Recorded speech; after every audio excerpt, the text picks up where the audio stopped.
Hello everybody and welcome to the eighth and final session of our electrophysiology workshop. Today's topic is gonna be to do some live coding to analyze phase amplitude coupling, and let's jump right into that. First, when you want to analyze stuff in Python, I mean, of course, we gotta start with downloading Python. So, just gonna go through that quickly, which basically means going to the Python website and from there on. Basically hit the download button here, and then you select whichever version works for you. And if you're using Windows, you gotta be careful to go with the 64-bit version, otherwise you're gonna run into issues down the line. Having installed Python, you should also take care of where Python actually gets installed to, because you're gonna have to be aware of that directory later on. And the other thing you may need is Eclipse, which is an IDE which I use. You may use another one, but that's the one I'm using, so that's the one I'm gonna show today. And having the that's also something you just download, and then that runs with Java. Then after downloading, that basically a blank Eclipse looks like that. And we need to make Eclipse being capable of working with Python. And to that end, gonna go into help here, and we go to the Eclipse marketplace, and for the name gives it a little away. You're not really buying stuff here, you're just downloading it. And if you want to do Python stuff, of course, you're gonna need PyDev, which is a plugin for Eclipse that enables it to do Python-related stuff. And after you have that installed, you can create. You basically that screen again.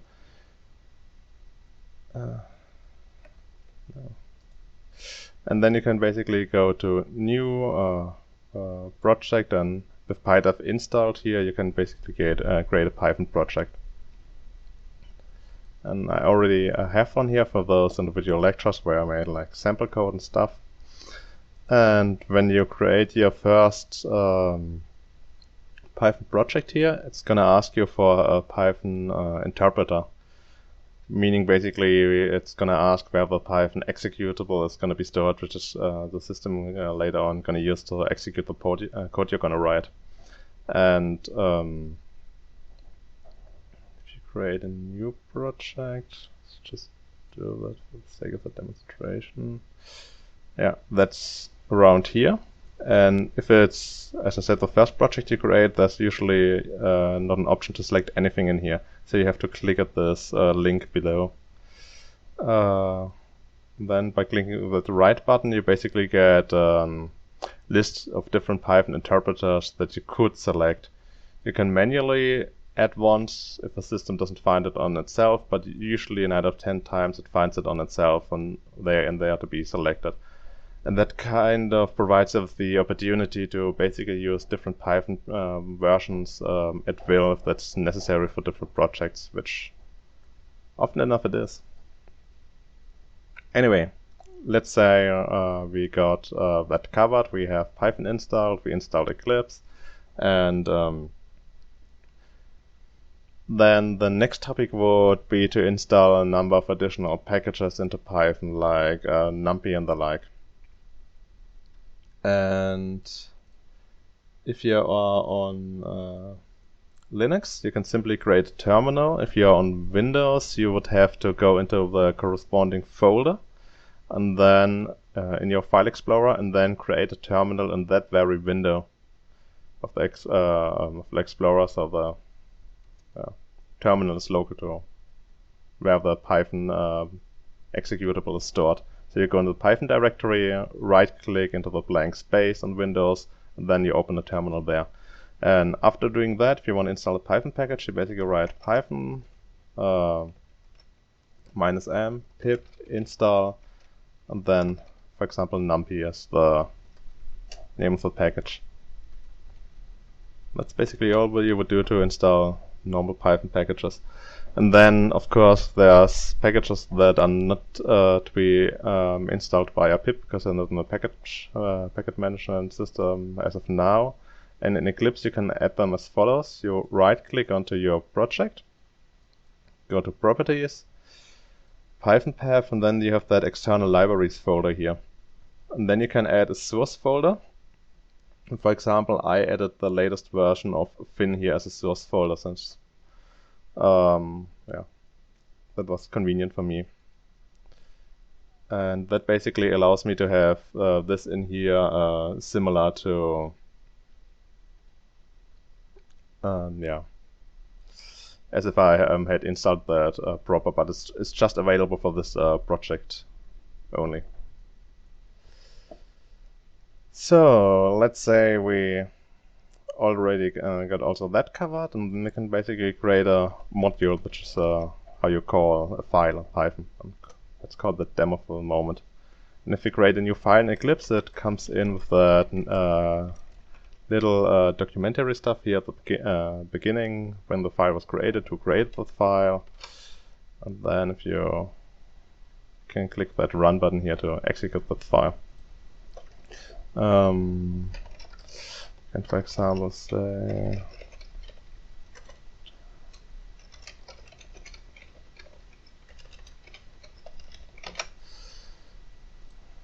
and then if we print something at the console, we basically get that down here the moment that line of code gets executed. And what we want to do today is I've prepared a list of files here. And what we want to do is to take these files and to we want to analyze these files to look whether there's a peg in there and how that changes between two conditions. And that way of organizing your files or recordings is kind of a really convenient one. I noticed over time. You have like your file names on the very left side, then you have different meta information like patient IDs, trial IDs, and then parameters that you set because they are important to whatever you do. In this case, we have, for example, specific beta bands defined for each of those patients. Take that again there again for a moment. So if we want to analyze that now, we're gonna basically start by writing a main method, calling that main method here in line 11, and then we want to start with reading that Excel sheet, because that Excel sheet actually contains all the file names we want to process. So simply by going through that, move it over here again. By going through that Excel sheet line by line, we conveniently have those file names. And for the sake of this tutorial, I renamed them basically from 1 to 25, but 9 out of 10 times they don't come that conveniently, and renaming them is not always an option. So what we can do now is, as I said, we're going to read the Excel file. Let's save the information of that Excel file into a variable called meta, and then can read that. To read an Excel file, we're going to need pyxl, and there's different variations of that. In this case, we go with ODS because it's an open document sheet, which is like the open version of Excel, which I used here. And then we're gonna get the data from that file. And usually our local directory is we put dot here, put a dot here, it's the local directory at the moment. Here goes where the file basically comes from that they are gonna read. And the local directory is basically the folder where our demo file is in. basically everything within lecture 8. And as you can see, we have a data folder in here, and within that data folder we have the meta.ods file. So if we put here data/meta.ods, we can read that Excel sheet now. I'm just gonna print it for the sake of consistency. As you can see, on the console, we have that Excel sheet here now. At the moment, it's reading. Yeah, it's reading it as a list of lists, and we only need one of the sheets in the table, only the beta table, because there's no other table in there. And as you can see, that as I said, at the moment it's a list of lists, which you can see by the fact that it starts with 2 brackets, and then we have one block from here to here, another from here to here, and each of those inner lists corresponds to an individual line in that Excel sheet. So if we want to read some that data now, we would basically have to iterate through that Excel sheet.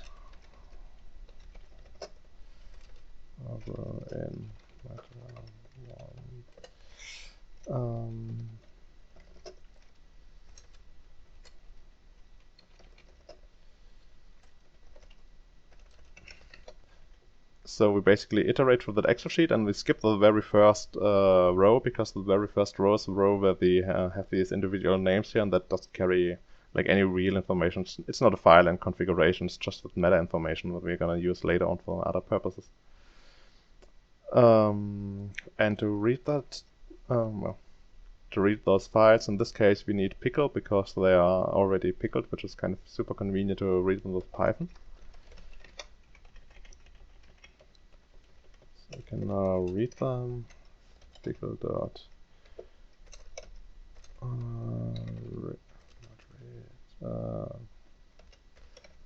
load. Then open. And we're going to read those files as binary files. That's why an RB goes here. And the first argument that goes in here is the path where the actual data is going to be stored. And we already know it's in that data folder. And the data folder, there's a subfolder called beta. And within that subfolder, we now need the individual file names. And we can get that file names from our meta file that we read here with PyXL. And for that, of course, we need to know like which element usually is the file name, because if you work on that Excel sheet, you might change that, and you don't want that to crash all your code. So you want to make that somewhat dynamically.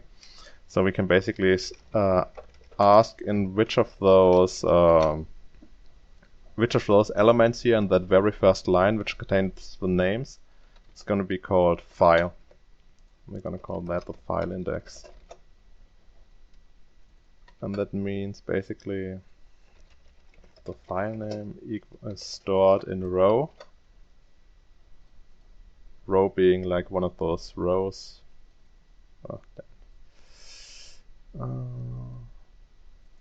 Row being one of these rows like here. And then of course we have the file name here being in this case being 0, which means this is going to be selected as the first file name, this is going to be selected as the second file name. That's exactly the behavior we want to have. So we add the file name here, and then we have to add some other part of the file name, which comes from the fact that I had to convert the data because it wasn't Python readable initially. So we basically have some data here, and we have a header here, where the data contains the real information, the header contains some meta information on that. And in this case there goes 20 behind it, because there are a couple of channels in there, and only channel 20 carries data for reasons unknown. Anyway, so now we basically have our data, and we have our header information, and we can load that. And we can even give it a try to visualize that. For visualization, it's usually matplotlib is a really nice library. It's not going to be the most beautiful one, but it does the job pretty well, and whatever ever comes out of matplotlib can be very well used to make figures later on if you export it as if you save matplotlib stuff as a vector graphic and then further refine the quality of those figures. Anyway, long story short, we can now plot our data, for example.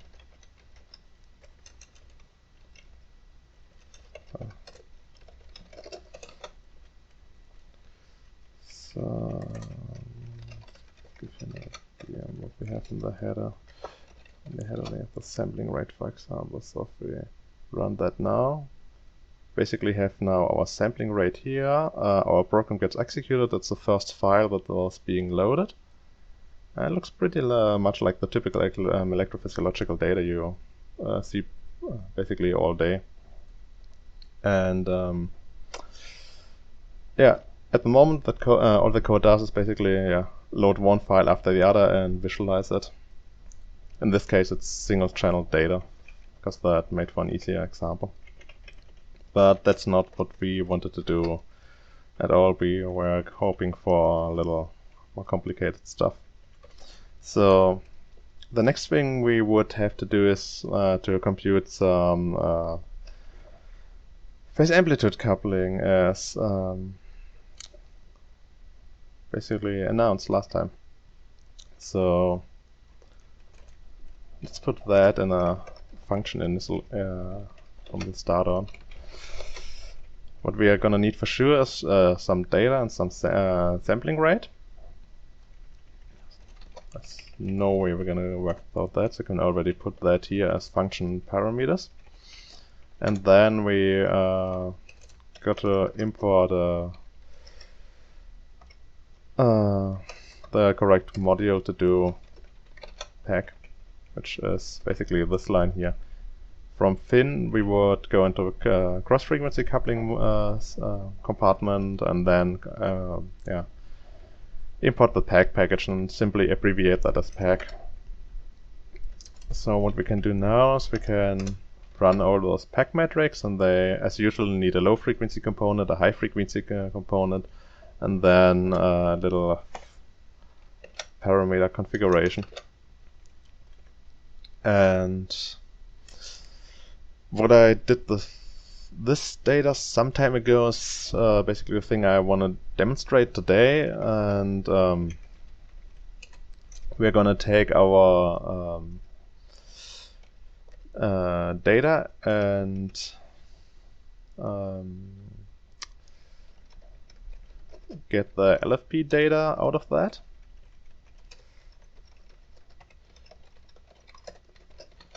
For that we need to apply a filter. So there goes our data, and to get the LFP component we need to set our filter accordingly. And in this case we actually don't want to get the broadband LFP component, we actually only want to get the better band LFP component, and that's usually specific from patient to patient. So we're gonna need an Fmin and Fmax parameter here, which indicate the minimum and the maximum frequency of that better band. And this basically is where we're gonna filter that LFP component into. And thus basically our low frequency component already covered. And so the high frequency component is still missing. And for the highest frequency component, since the data we are having is a single unit activity, we can actually get the spiking activity. Which means if we high pass filter that with a threshold of roughly 300 Hz, we are going to get the spiking component. And then can go even one step further. And I'm gonna import some code here from another module I wrote some time ago, and that's gonna allow us to segment the data into the that spiking data into the components that are basically the spikes in the activity that happens within a burst, and the spike in the activity that happens outside of the burst, in this case called no burst. And for that we're gonna need also a couple of configuration parameters, because we need to tell the algorithm what's a spike and what's a burst. And yeah, so we get from that burst data and we get non-burst data. And then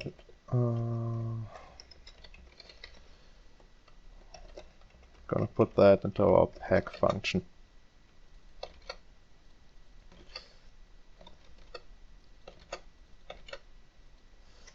So, and if we execute this function now, what we basically do is we take a signal, we extract the, in this case, the beta frequency component, we extract the spiking component, and we subdivide, segment the spiking component into a bursting and a non-bursting component. And then we run pack on those.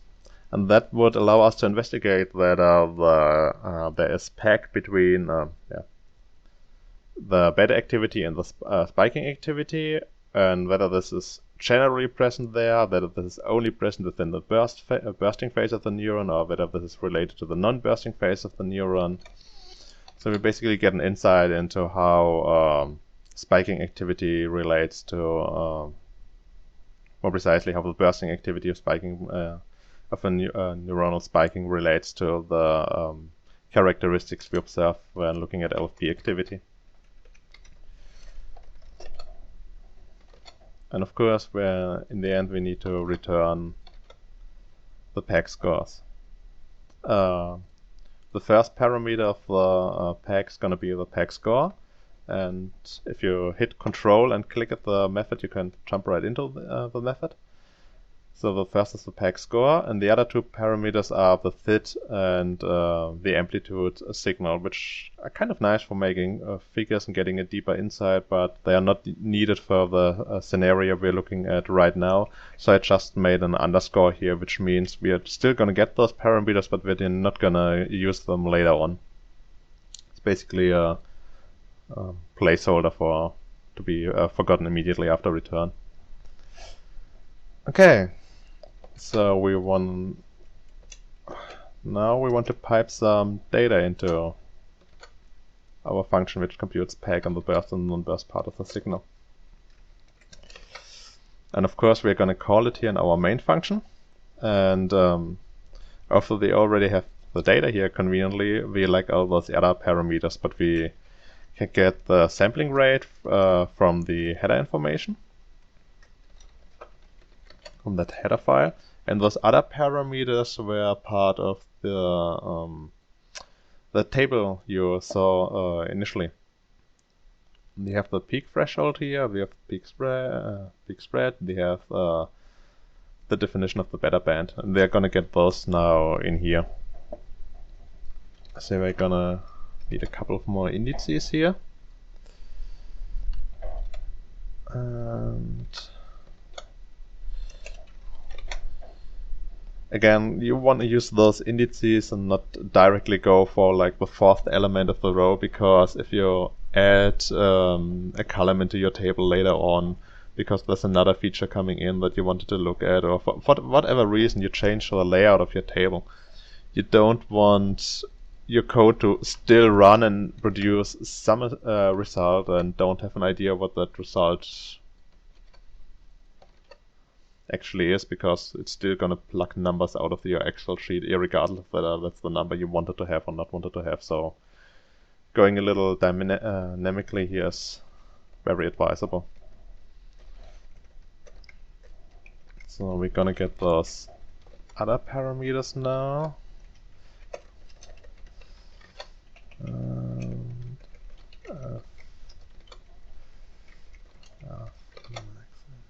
We got to put them in here, which means peak spread is gonna be the row at the position peak spread index,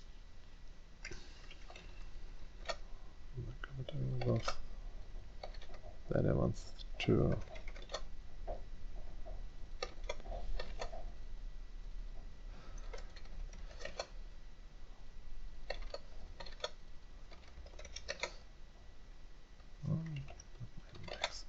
so now we have all those parameters. All those parameters go in here. I can actually directly put them in there. It's a little less messy. Let's put them in here, and then we can put a line break here, since that's content-wise something totally different, and that increases readability later on. So, I'm also gonna put a line break in here. Okay, making progress. So what we have now is we are loading some files iteratively, going through our Excel sheet here, loading one file after the other. We segment those files into bursting and non-bursting parts. We calculate the peg between the LFP component and the burst and the non-burst parts, and we get scores for that. And now we want to collect the corresponding information. So we're gonna have some peg data variable, let's say, that they're gonna make a list. Into that list we're gonna append the local peg data, and the local peg data is gonna be burst. It's gonna be one for burst and then gonna be one for non-burst. Local peg data is also gonna be a list, and then there goes the burst score, burst,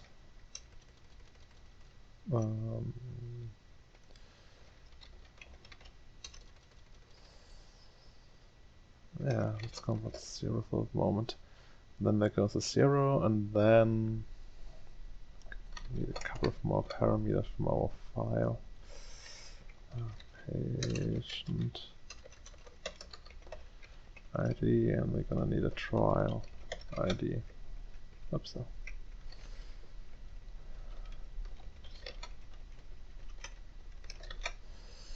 So that stuff we can also get from our row, and we're gonna need that information later on for our statistics. For our statistics, we're gonna have to know from this which patient this recording is, and we're gonna have to know from the trial number of that recording, and that's kind of the information we would need to know actually of it. And in this scenario, I went with encoding the burstiness as a 0, like the burst score as a 0 and the non-burst score as a 1. So we'll later on be able to contrast those when doing some statistics on them. So what we have now is basically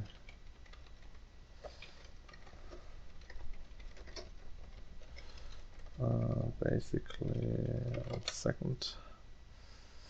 So what we have now is basically but we are, as I already said, loop through those files, we load those files, we get those peg scores, and then we create some lists here and here.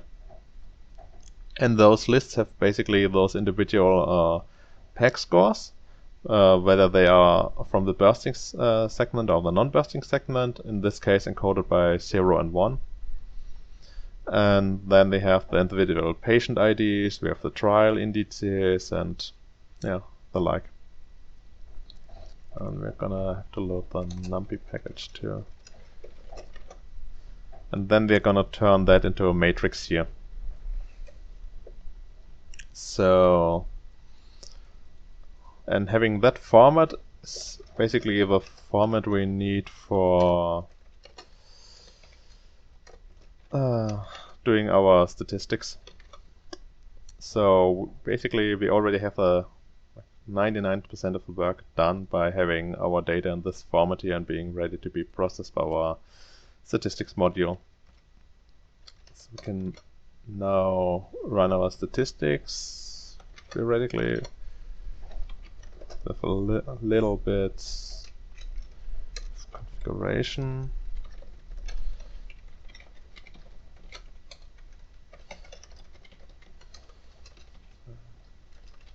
So, and the first thing we need to do to run our statistics here is that we need to teach our statistics what our how that table we made here is actually structured.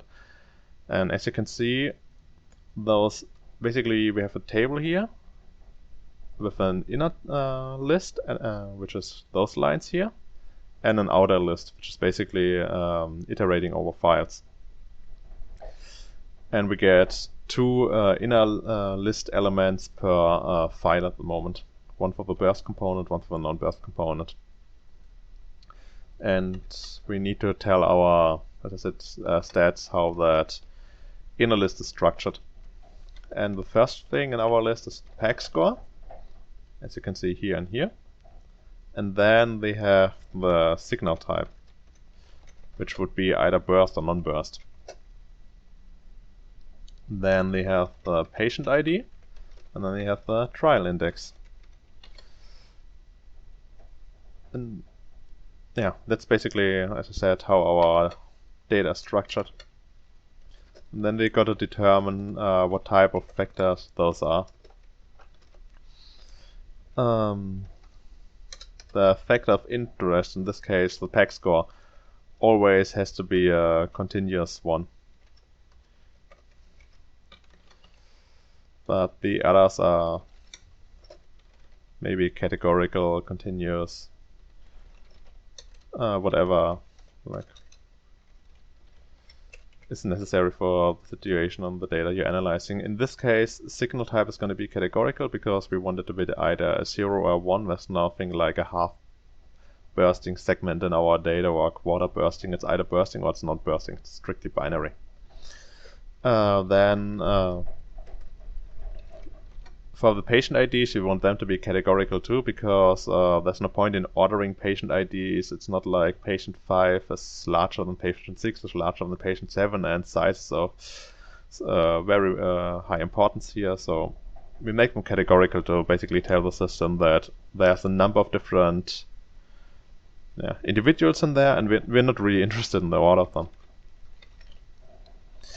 And then we have the trial index, which can be either categorical or continuous, which you could argue for both. You could make it continuous based on the statement that you say, well, the trials are ordered in the trials were recorded in a sequence, but on the other hand, you could make that those categorical with the with the argument that it doesn't really carry information that those were recorded in sequence. You could reverse the order or mix the order, and that wouldn't change much statistical wise. So then of course we need our formula, and our formula is gonna be the question our statistical model is gonna be evaluating, and what we wanna know is whether the PAC score can be described as whether as a difference in PAC score in regards to the signal type, but we don't really want to be concerned with some offset provided by additional patients or some offset provided by individual trials, because there's going to be some variability across introduced by multiple patients in multiple trials. And we're not really interested in that. We just want to know whether on the grand scheme of things there's a difference between burst scores and non-burst scores in terms of PAC here. And the last thing we need to define is the contrast, and that's it's usually always a sum contrast. Going here, and here. The contrast kind of defines on how those factors are related to the variable in question, in this case our PAC score. and then we can leave the data type blank for the moment, because the standard assumption is just the data type that it's going to be a Gaussian, and we're going to have, well, we could theoretically make it Poisson distributed, but it's not going to change much for the purpose of this example. Then we can give it a run. And yeah, keep forgetting that one. When we read the stuff from those individual rows here, and considering that that came out of an Excel sheet, it's quite likely that this information wasn't read as numbers, but much rather as strings. So we need to transform that into numbers.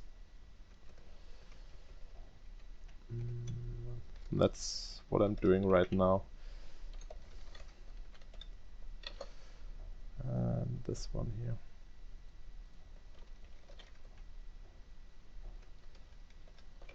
Okay.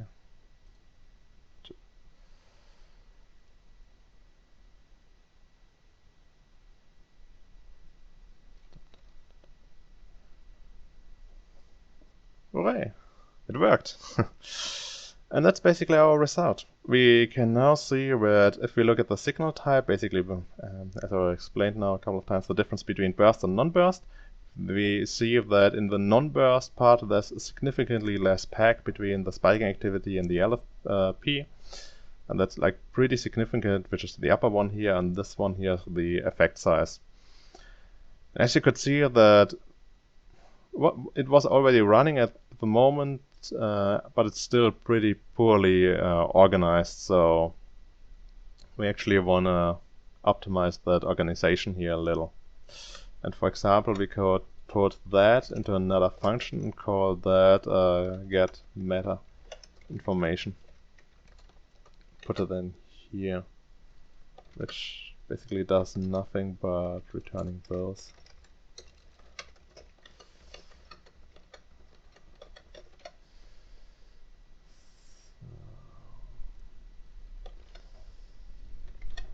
File index, that goes here, that goes here, that goes here, that goes here, that goes here, patient index and trial index.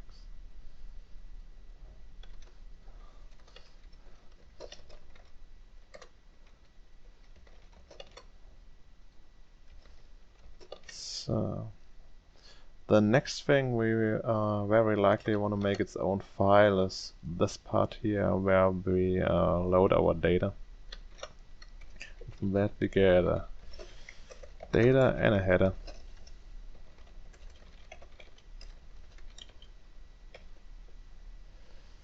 So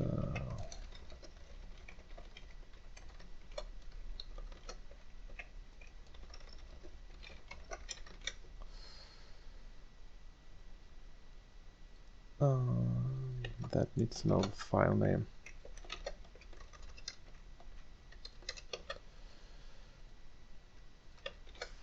File name goes in here.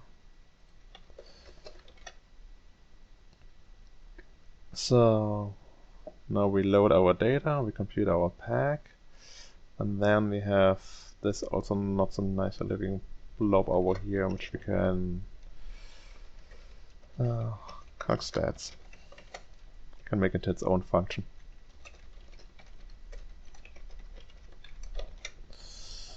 And that only needs the pack data.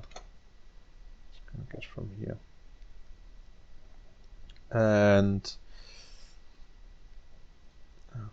I mean, that doesn't change anything like outcome wise, but it makes the code really much more readable than previously. There's some variability here because there's a random element to how the PEG score gets calculated, so there's some variability here to be expected. Another thing we could do at the moment, this takes like some time to get executed. We could theoretically parallelize that across this loop here.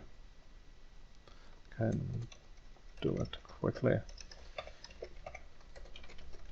For that we're gonna import the parallelization pool. We're gonna run it pack data. Yeah, pack data. And the first parameter this parallelization pool gets is how many child processes are supposed to be used. Which, if you have like a 8-core processor in your PC, you would gonna go for 6, so the machine is still relatively able to answer to input and stuff. So basically, whatever your thread count is, minus 1 or 2. And that goes in here as a parameter. And then we need a function to parallelize that, which is gonna be where this stuff goes. Gonna call that evaluate data, lack of a better name. And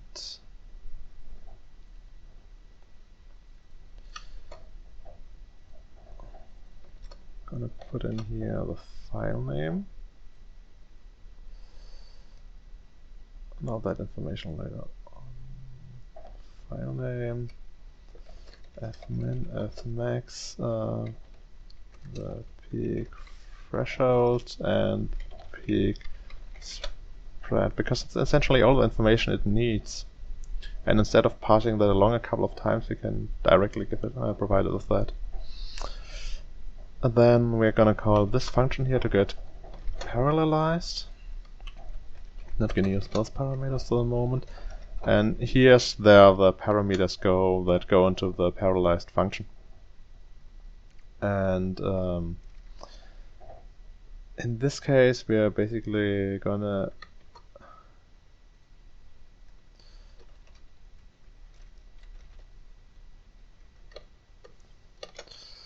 make that list here of tuples. So each set of each tuple here, which is kind of another type of list, goes as parameter set in here. So the first one needs to be the file name. Second one needs to be the min frequency. Max frequency.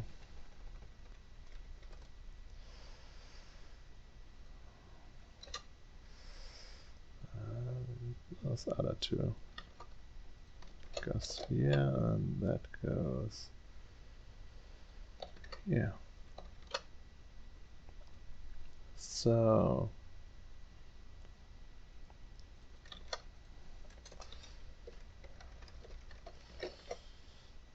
and our parallelized function, of course, needs to return both PAC scores. Now we need to directly provide it with those parameters instead of going that extra route of extra way of rerouting right through the row variable.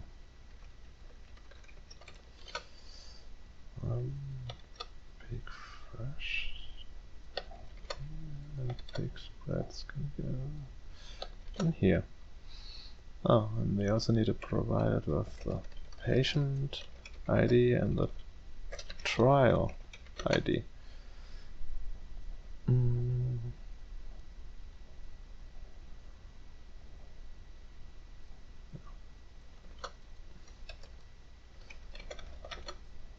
this case, might be advantageous to make those into numbers, since all our patients are numbers anyway, and that's gonna make the table nicer later on.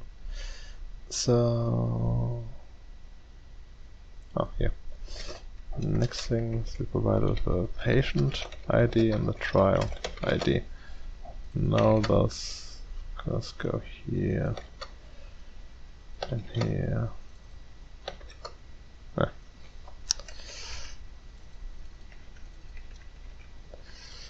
Trial ID.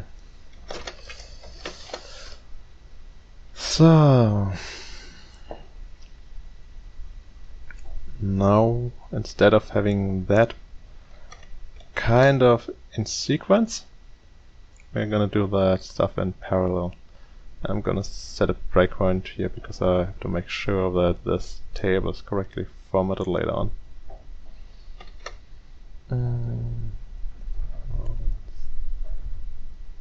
Execute that code.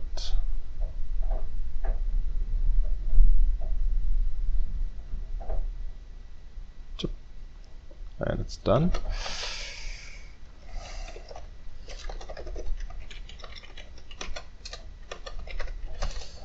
Yeah, and at the moment it got like a slightly different shape, and we got to correct that because we are turning two lists here, two elements here. So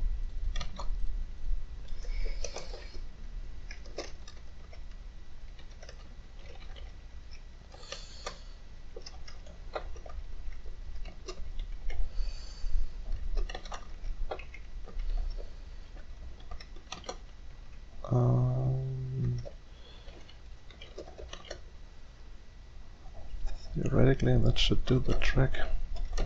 Just check that before running it. Yeah, that makes the data in the correct format.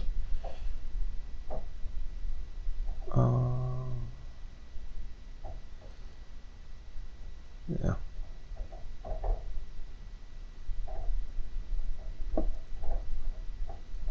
And now we got our result here again.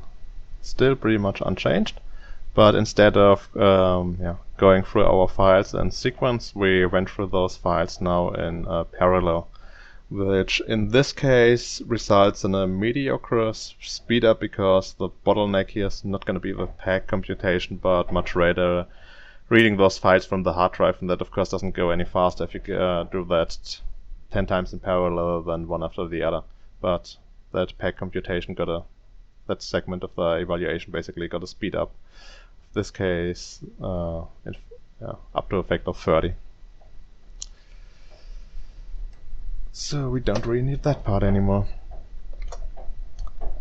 Okay, and theoretically now we could add some comments here on that will what these individual functions do, like extract a pack between the LFP and spiking components, burst and non-burst from files.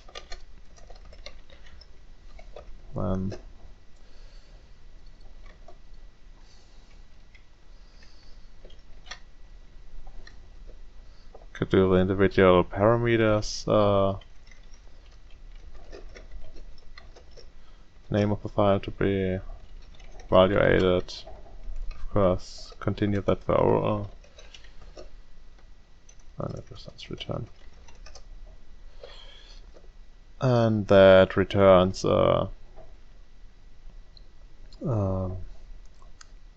basically well,